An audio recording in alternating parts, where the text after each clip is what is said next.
আপনারা যেখান থেকে দেশ রূপান্তরের সঙ্গে যুক্ত রয়েছেন সবাইকে স্বাগত। আমরা আপনাদেরকে দেখানোর চেষ্টা করছি ইসলামী ছাত্র শিবির কেন্দ্রীয় শহীদ মিনারের সামনের থেকে একটি বিক্ষোভ মিছিল নিয়ে শাহবাগ অভিমুখে যাত্রা শুরু করেছেন।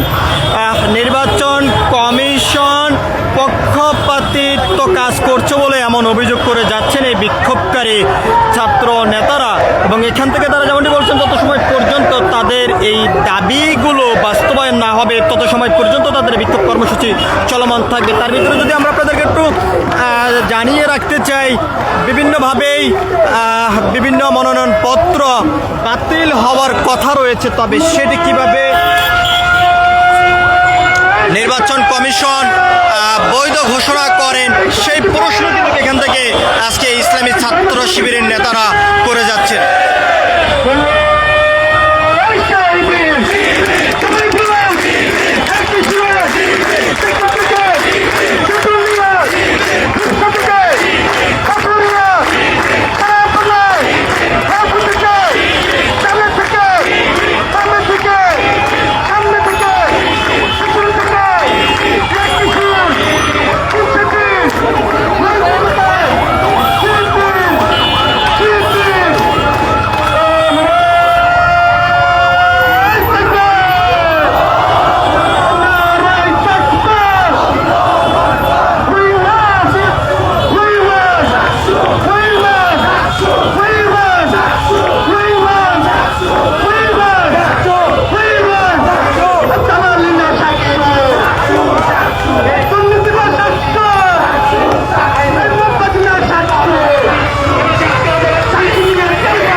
চাকসু নির্বাচনকে কেন্দ্র করে বিক্ষোভ কর্মসূচির ডাক দিয়েছেন ছাত্র শিবিরের নেতারা।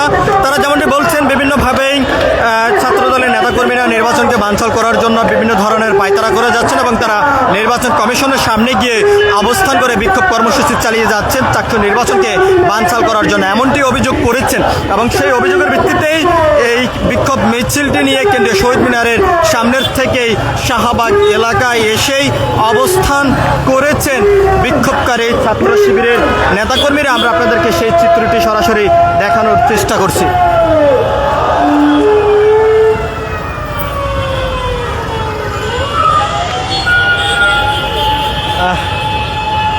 আপনারা যেখান থেকে দেশ রূপান্তরের সঙ্গে যুক্ত রয়েছেন সবাইকে আবারও স্বাগত জানাচ্ছি।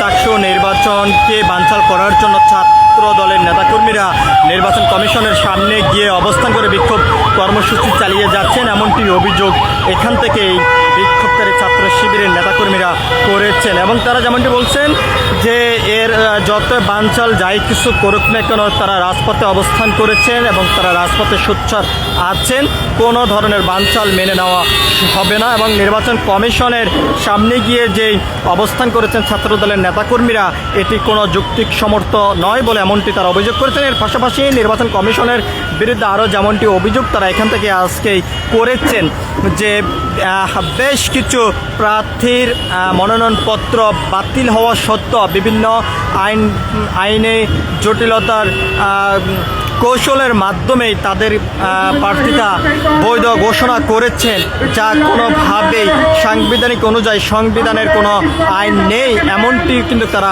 অভিযোগ করেছেন। আমরা আপনাদেরকে দেখানোর চেষ্টা করছি শাহবাগ হাদি চত্বরে এসে ছাত্র শিবিরের এই বিক্ষোভ মিছিলটি অবস্থান করেছেন। সব কিছু মিলিয়ে এই ছিল এখনকার মতন আমার কাছে সর্বশেষ। পরবর্তী আপডেট পেতে সবাই দেশ রূপান্তরের সঙ্গে থাকুন। ধন্যবাদ সবাইকে।